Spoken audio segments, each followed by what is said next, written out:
Today వర్షం వస్తుంది కదండి, బాబు ఆకలేస్తుంది అంటున్నాడు. ఈవినింగ్ స్నాక్స్ కింద ఆలూ బజ్జీ ప్రిపేర్ చేయాలనుకుంటున్నాను. ఒకసారి చూడండి. కొద్ది శనగపిండి తీసుకున్నారు.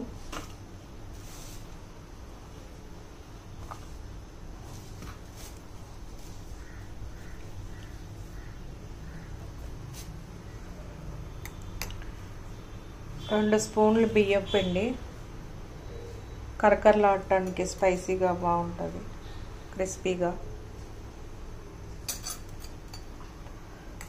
టేస్ట్కి కొద్దిగా వామ్ వేసుకుంటున్నానండి. బజ్జీలో కూడా వేసుకోవచ్చు.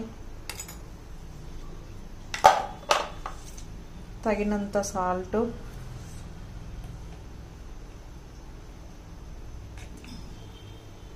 ఒక టేబుల్ స్పూన్ కారం,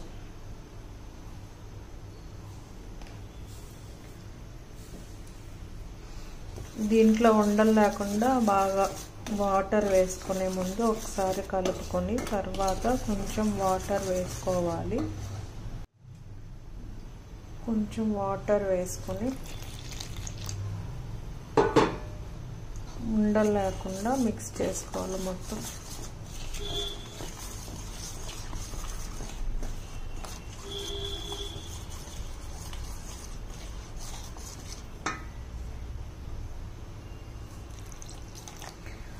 వర్షాకాలం కాదండి, ఏదో ఒకటి తినాలనిపిస్తుంది.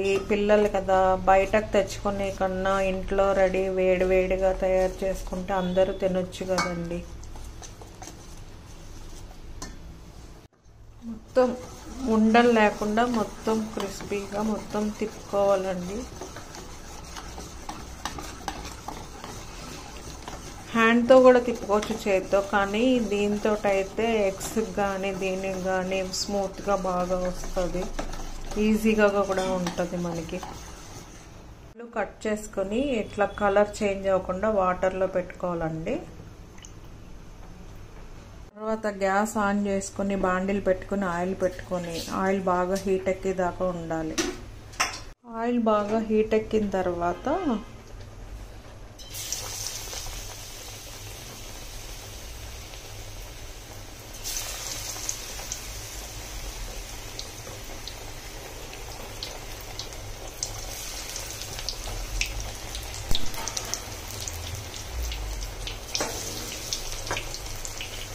ఇట్లా కలర్ బ్రౌన్ కలర్ వచ్చే వరకు వేపుకోవాలి, గోల్డెన్ కలర్ వచ్చే వరకు వేపుకోవాలండి. ఇలా బ్రౌన్ కలర్ వచ్చే వరకు ఫ్రై చేసుకోవాలి. సెకండ్ టైం వేసానండి.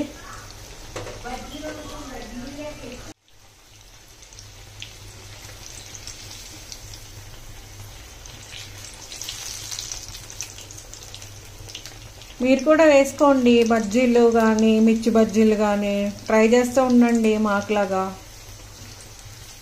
రోజు ఏదో ఒకటి తినాలనిపిస్తుంది, కానీ ఖాళీ ఉండాలి కదా ఆఫీస్ నుంచి వచ్చి వేసుకోవడానికి. ఈరోజు తొందరగా వచ్చిన ఆఫీస్ నుంచి అని చెప్పి బాబు వాళ్ళకి ప్రిపేర్ చేస్తున్నానండి. బజ్జీలు బ్రౌన్ కలర్ వచ్చాక తీసేటప్పుడు టిష్యూ పేపర్ మీద తీసుకోవాలండి. ఆయిల్ ఏదైనా ఉంటే దానికి పీల్చుకుంటుంది మొత్తం, అప్పుడు మనకి తిన్నా కూడా ఆయిల్ లేకుండా ఉంటుంది. వేడి వేడి బజ్జీ రెడీ. దీనిపైన కొంచెం సాల్ట్ ఉప్పు కలుపుకొని పైన కొంచెం లైట్గా వేసుకుంటే దాని టేస్టే వేరండి. నోరు ఊరుతుంది కదా, మీకు కూడా తినాలనిపిస్తుంది కదా. నాకైతే ఎప్పుడు తినాలని ఉందండి. స్టార్ట్ చేస్తున్నాను.